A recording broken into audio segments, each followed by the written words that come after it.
implicit differentiation x squared into y cube minus 6 equal to 5y cube plus x.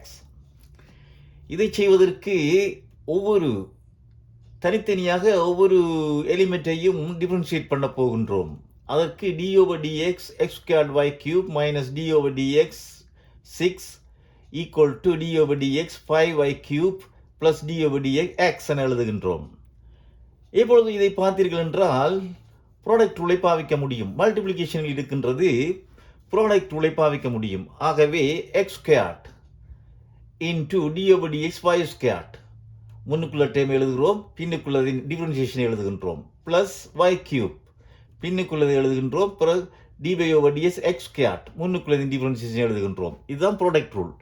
Minus 6 உடைய differentiation 0 equal to 5 into y-னுடைய y கியூப்பினுடைய differentiation எழுதுகின்றோம் plus 1 x-னுடைய differentiation 1. இப்பொழுது x squared into y கியூப்பினுடைய differentiation 3y squared into d by over dx. y-னுடைய டிஃபரன்ஷியேஷன் எழுதும் போது d by over dx சேர்த்து எழுத வேண்டும். Plus y cube into x ஸ்கொயர்டுடைய டிஃபரன்ஷியேஷன் 2x பிளஸ் 5 இன்டூ 0 தேவையில்லை, y into 5 into 3y squared d by over dx. இந்த y கியூப்பினுடைய differentiation 3y squared into d by over dx plus 1 எழுதுகின்றோம்.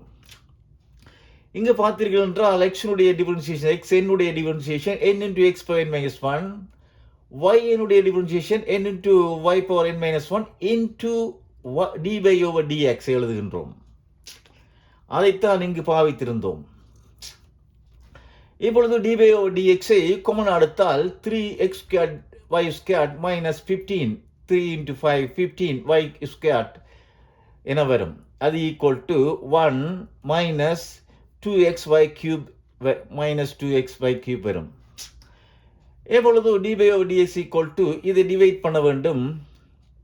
1 minus 2xy cube இங்கள் 3x y squared common எடுத்தால் x squared minus 5 என வரும்.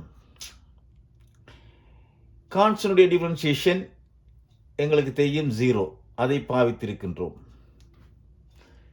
இப்பொழுது இந்த video பிடித்திருந்தால் லைக் பண்ணுங்கள்.